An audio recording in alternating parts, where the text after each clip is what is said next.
आज हम पढ़ने वाले हैं कक्षा 2 की हिंदी पुस्तिका भाषा मणि का पाठ 1।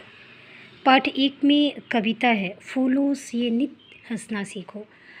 इस कविता में प्रकृति से जुड़ी हर एक चीज़ों के बारे में वर्णन किया गया है और उन चीज़ों का हमारे दैनिक जीवन में किस तरह से हम उनसे सीख लेकर उपयोग कर सकते हैं, इस बारे में कविता में लिखा गया है।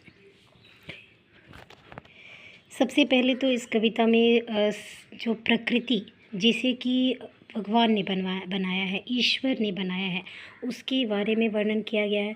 अब सबसे पहले तो आप ये समझ लें कि प्रकृति की चीज़ें क्या है। प्राकृतिक चीज़ें इट मीन्स आपको जो आपने नहीं बनाया है, जो भगवान ने बनाया है, जो कि मैन मेड नहीं है, ठीक है, मैन मेड नहीं है, जिसे हमने नहीं बनाया है, उन वे सारी चीज़ें प्राकृतिक चीज़ें हो गई। तो प्राकृतिक चीज़ों में जिसे ईश्वर ने बनाया है उसमें है प्रकृति, सूरज, चाँद, सितारे, धरती, हवा, पानी और पेड़ पौधे, सब कुछ। ये सब किसने बनाया है? ईश्वर ने। और ईश्वर की बनाई हर एक चीज़ जो है प्राकृतिक चीज़ है, जिसमें हमारा कोई भी सहयोग नहीं है, जिससे हमने किसी भी चीज़ में उसमें हमने नहीं बनाया है। तो प्रकृति से जुड़ी जितनी भी चीज़ें हैं ईश्वर ने बना के हमें भेंट स्वरूप दी है, और वे सारी चीज़ें हमें किसी न किसी रूप में एक सीख देती है, और ये सीख हमें अपने जीवन में अपनानी चाहिए। इसी का इस चैप्टर में वर्णन किया गया है। तो शुरू करते हैं। फूलों से नित हंसना सीखो, भौरों से नित गाना, तरु की झुकी डालियों से सीखो शीश झुकाना, सीख हवा के झोंकों से लो हिलना जगत हिलाना, दूध और पानी से सीखो मिलना और मिलाना। अब देखो, इस पाठ में सबसे पहले तो फूलों का वर्णन किया गया है। प्रकृति में आप तरह तरह के फूल देखते हो, और वे सारे फूल जब खिलते हैं तो आप फूल को देखते साथ आप मुस्कुरा दोगे। सामने जैसे देखोगे, अरे वाह कितनी सुंदर फूल है। और ये सुंदरता, ये फूल की जो बनावट है, प्रकृति ने बनाया तो है फूल को, लेकिन उससे हमें क्या सीखना है? मुस्कुराना।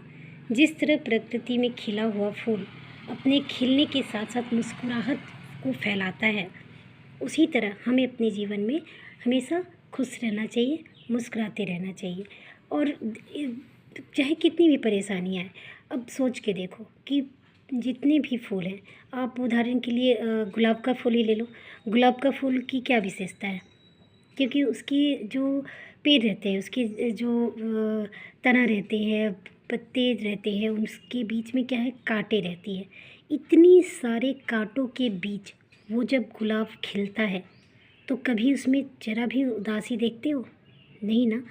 तो ये सीख हमें प्रकृति से मिलती है कि जिस तरह फूल हमेशा इतने कांटों के बीच भी मुस्कुराते हुए खिलते हुए नज़र आते हैं, उसी तरह हमें कितनी भी परेशानियाँ आए, कितनी भी मुसीबतें रहें, हमें हमेशा खुश रहना चाहिए, मुस्कुराते रहना चाहिए।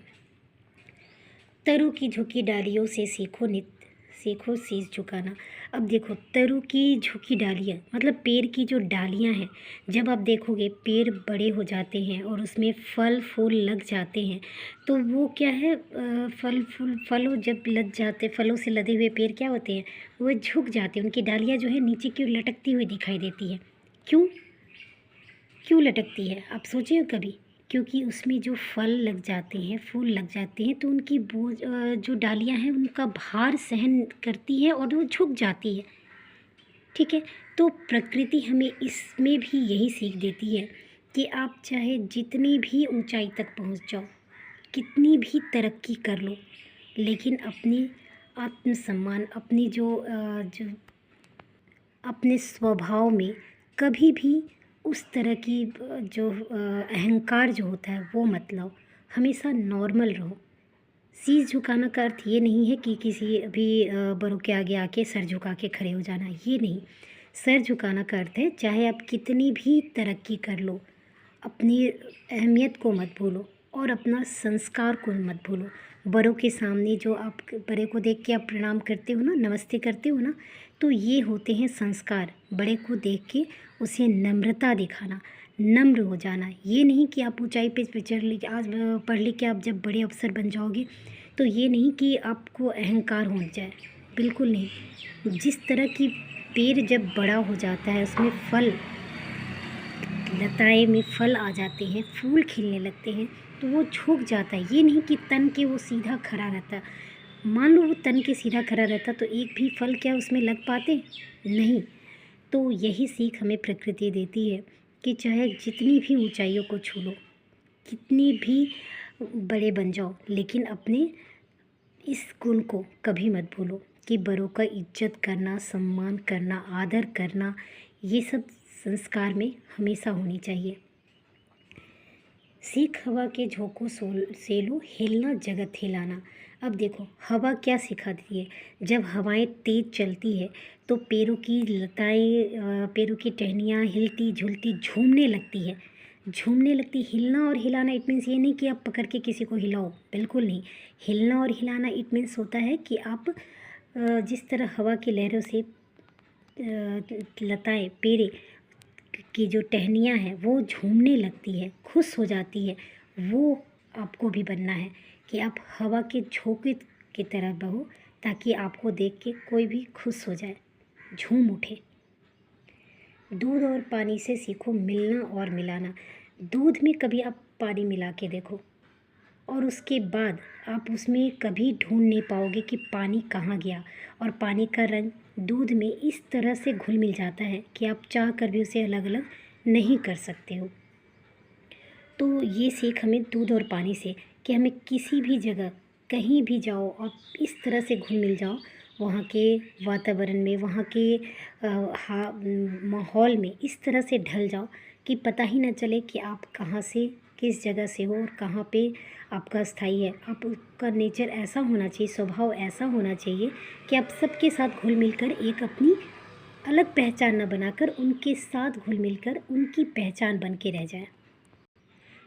सूरज की किरणों से सीखो जगना और जगाना। अब सोचो सूरज समय पे उगता है और समय पे ही अस्त होता है, उसका एक समय है और वो प्रतिदिन ऐसा करता है। ऐसा नहीं कि आज सूरज निकला और कल नहीं निकलेगा। तो ये हमें सीख देते हैं सूरज की किरणें। जिस तरह सूरज की किरणें उगती है तो चारों ओर अंधेरा ख़त्म हो जाता है और चारों ओर उजाला ही उजाला छा जाता है। तो ये सीख हमें सूरज की किरणें देती है कि सुबह समय पर उठना और समय पे सोना। जिस तरह सूरज की किरणें एकदम सुबह सुबह एकदम अपने निर्धारित समय पे किरणों के साथ उगती है और हम सबको उजाला प्रदान करती है, और फिर जैसे अंधेरा होता है अपने समय के अनुसार वो अस्त हो जाती है। तो ये सीख हमें सूरज से मिलती है कि सूरज की किरणों की तरह हमें प्रतिदिन सुबह समय पर उठना चाहिए और समय पे सोना चाहिए। लता और पेड़ों से सीखो सबको गले लगाना। लता और पेड़ों से, जब लताएं देखोगे, पेड़ों की लताएं जो होती है एक दूसरे से ऐसी जुड़ी रहती है कि उसे चाह कर भी आप अलग नहीं कर सकते हो। तो ये सीख हमें उन डालियों की लताओं से सीखना चाहिए कि वो सबसे मिलजुल कर रहना। पृथ्वी से सीखो प्राणी को सच्ची सेवा करना। दीपक से सीखो जितना हो सके अंधेरा हरना। अब देखो फूलों से हमें और पृथ्वी से हमें क्या सीखना है। पृथ्वी जिस पे हम रहते हैं वो भी हमें एक सीख देती है। क्या सीख देती है, सोच के देखो। पृथ्वी से सीखो प्राणी को सच्ची सेवा करना। पृथ्वी हमें क्या नहीं देती है, अब कभी सोच के देखो। इस पृथ्वी पे हम चलते हैं, हमारा भार ये पृथ्वी ढोती है। हम इस पे पेड़ पौधे फसल उगाते हैं जिससे हमारा जीवन निर्वाह होता है। तो आप सोच के देखो कि ये धरती, ये पृथ्वी जो है हमारा कितना सेवा करती है। आप सोचो कि पृथ्वी पे यदि ये अन्न ना उपजता तो क्या हम जी पाते। पृथ्वी हमारे बोझ को, हमारे शरीर के भार को सहन ना करती तो क्या हम चल पाते, नहीं चल पाते ना। तो इस तरह से पृथ्वी हमारे भार को, हमारी सेवा के लिए तत्पर रहती है और बिना निस्वार्थ भाव के पृथ्वी पे हम चलते हैं। इसके बदले हम क्या कुछ देते हैं पृथ्वी को, बिल्कुल नहीं। पृथ्वी पे इतने सारे अन्न फल फसल उगाते हैं, क्या उसके बदले पृथ्वी हमसे कुछ मांगती है, बिल्कुल नहीं। तो इस तरह से पृथ्वी जो है सच्ची सेवा करती है, दिल से सेवा करती है, निस्वार्थ भाव से सेवा करती है। दीपक से सीखो जितना हो सके अंधेरा करना। आप सोचो सूरज तो निकल गया, उजाला छा गया, लेकिन एक रूम कमरे को चारों ओर से बंद कर दो और उसमें एकदम अंधेरा ही अंधेरा है। अब उसमें इस अंधेरे को क्या आप कैसे मिटाओगे? एक दीपक जला के देखो। एक दीपक के जलाते साथ चारों ओर जो अंधेरा छाया है वो अंधेरा मिट जाता है। तो इस तरह से हमें दीपक खुद को जला के, दीपक जो है सोचो कि खुद को जलाती है और उस जलन के साथ अपने को उस जलन बर्दाश्त करने के बाद वो हमें उजाला देती है, हमारे अंधेरे को मिटाती है। तो इस तरह से प्रकृति से जुड़ी हर एक चीज़, वो सारी चीज़ें जो है हमें एक कुछ न कुछ कहीं ना कहीं एक नई सीख देती है, जिसे हम अपने जीवन में अपना सकते हैं और सही मार्ग पर आगे बढ़ सकते हैं। तो इस पाठ से हमें क्या सीख मिली कि जितनी भी प्रकृति की सारी चीज़ें हैं वे हमें हर एक मोड़ पर, हर एक रास्ते पे एक नई सीख देती है और उस सीख के को अपनाकर हम अपने जीवन में अपने जीवन को सफल बना सकते हैं। और सफलता के लिए हमें किसी चीज़ से सीख नहीं लेना है, किसी स्कूल कॉलेज किसी की ज़रूरत नहीं है। हमें प्रकृति की हर एक चीज़ें एक नई सीख देती है। विद्यालय आप जाते हो पढ़ने के लिए, शिक्षा ग्रहण करने के लिए, लेकिन जो नेचुरल थिंग्स है, नेचुरल मोरल जो वैल्यू है, मोरल जो लेसन है, ये सारी चीज़ें जो नैतिक शिक्षा जिसे आप बोलते हो, ये सारी चीज़ें हमें ये प्रकृति खुद ब खुद हर दिन सिखाती है। उम्मीद करती हूँ कि आपको ये कविता जो है अच्छे से समझ में आ गई होगी। इसके हर एक पंक्ति एवं हर एक शब्द का अर्थ एवं उसका मूल आधार क्या है और उसमें क्या हमें शिक्षा देने की कोशिश की जा रही है, ये सारे आप समझ गए होंगे। इस पार्ट के क्वेश्चन आंसर को मैं नेक्स्ट वीडियो में शेयर करूँगी। धन्यवाद।